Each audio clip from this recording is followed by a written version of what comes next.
vous saluer au nom de notre Seigneur Jésus-Christ. Nous sommes heureux de vous voir ici nous accompagner dans ce programme. Je voudrais peut-être poser une question. Je suis conscient de son caractère ambivalent parce que pour certains, elle est évidente. Mais évidemment pour d'autres, ce sera l'occasion de découvrir. Donc permettez-moi de nous faire redécouvrir ou découvrir la Ligue. Évidemment, compte tenu des contraintes du temps, nous allons être brefs, faire l'effort de rester sur quelques éléments spécifiques. Alors, je voudrais dire donc, qu'est-ce que la Ligue? Pour y répondre, nous allons partir de l'essai à apporter en réponse à 4 questions. Premièrement, on dira que c'est une organisation chrétienne, mais évidemment, elle est interecclésiastique. Votre présence ici tout à l'heure, le maître de cérémonie vous a présenté, et c'est le témoignage de ce caractère interecclésiastique de la Ligue pour la lecture de la Bible en Côte d'Ivoire. Elle est interraciale, elle est internationale, parce que présente dans plus de 140 pays. Vous comprenez très bien que la Ligue n'est pas une église.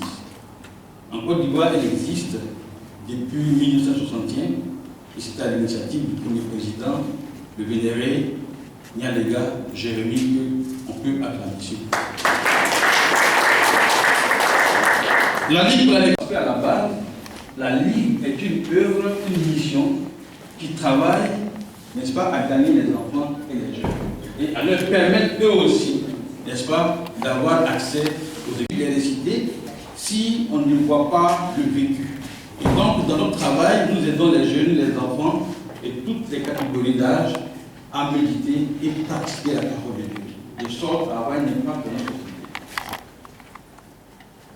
Donc, pour arriver à réaliser toute cette mission noble, on a des organes en notre sein, au niveau central et aussi en région. Nous avons 14 régions en Côte d'Ivoire et plus de 140 comités locaux. Vas-y. Le leadership tout à l'heure, vous l'en doutez. La présidente, notre présidente, elle est là. Et puis bon, votre serviteur qui est à ses côtés. Alors, que faisons-nous? On va dire, promouvoir la lecture réfléchie de la Bible parmi toutes les classes d'âge, enfants, jeunes, vieillards, tout le monde, en encourageant chacun à devenir un disciple vivant du Christ et à prendre ses responsabilités dans la société, dans l'Église. Et ce travail-là a 4 constantes par lesquelles nous on se distingue et nous travaillons dans 4 grands domaines. Au niveau des constantes, suivant. Alors, notre travail, c'est un ministère pour tous les hommes. Donc, il n'y a pas d'exclusion. C'est un ministère qui vise l'unité. Nous savons tous que l'unité tient au cœur de notre Seigneur Jésus. D'ailleurs, en Jean 17, il a prié pour. Et donc, notre travail, vous imaginez, moi je suis anthropologue de base et spécialiste des systèmes alimentaires. Lorsque on partage le repas, tous les membres du groupe commencent à trouver une même chair. Parce qu'on partage une communauté de destin. Et chaque jour, lorsque l'Église s'évertue à méditer la parole de Dieu, vous comprenez que nous partageons une même expérience. Et si on veut, on postule l'unité de l'Église, il n'y a pas moins acteur que la Ligue. Dans notre travail, nous nous attachons à la fidélité aux Écritures. Parce que nous cherchons constamment à enseigner, à instruire grand et petit dans tout le conseil de notre Dieu. Et donc c'est un ministère théologistique, parce que la dimension des services est au cœur. Nous travaillons dans 4 grands domaines. Le ministère parmi les enfants, et là nous apportons l'expertise, n'est-ce pas, aux églises, dans la formation. À la Ligue ici, nous avons une école de formation au ministère parmi les enfants. Amen. Amen. Et là, c'est une opportunité pour l'Église. Nous organisons des programmes d'éducation pour les enfants dans le cadre des centres aérés ou même aussi des camps bibliques. Tout à l'heure, on en parlait, le souvenir du bishop en témoigne. Et dans le ministère auprès des enfants vulnérables. Parmi les jeunes, aussi la formation, il y a les camps bibliques, mais il y a aussi l'emblématique GBL, le groupe biblique des lycées organisé par la Ligue. Alors, je vais te dévoiler quelque chose, c'est que maintenant, la tendance dans les établissements en Côte d'Ivoire est d'avoir 3 groupes. Les musulmans, les catholiques et les protestants évangéliques. Et très souvent, protestants évangéliques, l'administration choisit un enseignant. On dit, bon, vas-y, qu'est-ce qu'il enseigne, on ne sait pas. La Ligue, à sa place, encourageons tous à maintenir les GBL. Il y a le ministère auprès de la famille. Ici, à la Ligue, nous avons une école dédiée à la formation des conseillers conjugaux. La famille est en crise et pour y faire face, il faut équiper ceux qui ont la charge d'encadrer donc les familles dans les églises. Nous parlons au mariage, avant de dire oui, il faut savoir sur la on dit oui. Nous formons aussi des couples.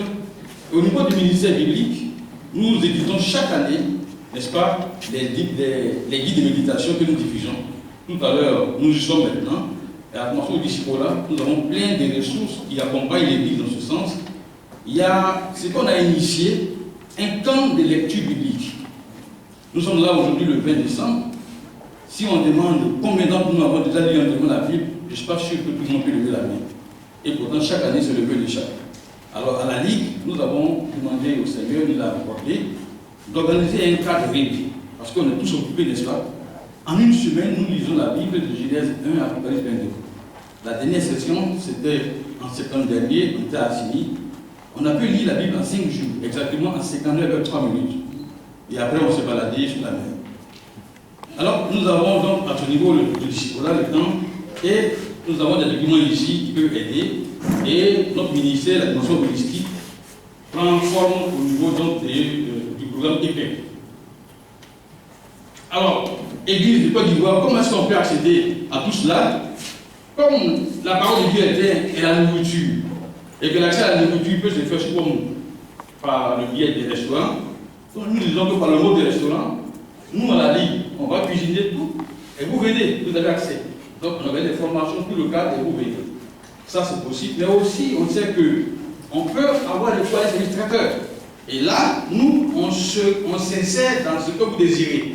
Donc là, on est prêt à nous déplacer pour aller vers les églises. Appelez-nous, on a l'expertise. Les camps, nous avons les camps depuis 1879. Et donc, l'expertise des camps, c'est la Ligue et tout le reste. On continue. Alors, vous voyez que ce travail, il est intéressant, mais on ne s'arrête pas, on se projette. Au niveau du ministère, nous voulons vraiment mettre en exergue le caractère inclusif de l'évangile. Comme nous travaillons sur les enfants et les jeunes en priorité, il y a des catégories qui sont malheureusement exclues du travail habituel. C'est ce que nous appelons les enfants vulnérables. Ils sont dans la rue. Ils sont en prison. Et là, au niveau de la prison, nos comités en région sont déjà à pied d'œuvre. À Mans singulièrement, nous sommes pratiquement du point focal du ministère. Nous avons aussi des enfants qu'on pourrait appeler déficients psychomoteurs. Ils sont trisomiques, ils sont autistes. Et malheureusement, à l'église aussi, il y en a. Il y en a parce que les moniteurs ne sont pas équipés pour s'occuper d'eux. Parce que l'église n'a pas posé le cadre pour prendre en charge ces catégories-là. Ils sont confinés à la maison. Les parents vont à l'église, ces enfants restent à la maison. Et pourtant, eux aussi, pour eux, Jésus-Christ est venu. Donc, nous commençons donc à prendre la porte et le cadre, et on a besoin de la vie, et n'est-ce pas, l'appui de chacun d'entre nous. Évidemment, il y aura des besoins qui sont d'ordre spirituel, qui sont d'ordre des ressources humaines. Et là, je voudrais m'arrêter pour dire que l'Église en Côte d'Ivoire doit nous accompagner. Nous avons besoin de bénévoles. Nous les formons, ils vont intervenir dans nos programmes, mais juste un peu de temps. Moi, je m'impose que les bénévoles qui me donnent de vos églises, on les forme, mais ils n'interviendront dans nos programmes qu'un maximum de 20 jours par année. Le reste du temps, ils seront avec nous. Donc, je pense qu'on va tout parler. Évidemment, vu l'envergure du ministère, il y a le défi de la mobilité, et pour cela, on a besoin d'appui matériel et bien sûr aussi financier. À ce niveau, on se demande comment est-ce qu'on peut y intervenir. Alors, on donne la possibilité à tous les chapelains pour nous, soit par voie bancaire ou par mobile money, pour pouvoir juste contribuer. Et cette année, singulièrement, dans vos lecteurs, nous y avons posé ces QR codes, de sorte que lorsque le Seigneur vous parle, même avec 100 francs par semaine, c'est quelque chose, ça peut sauver des enfants. Je voulais donc vous dire merci à ce niveau-là et que Dieu bénisse tous. On dit Amen.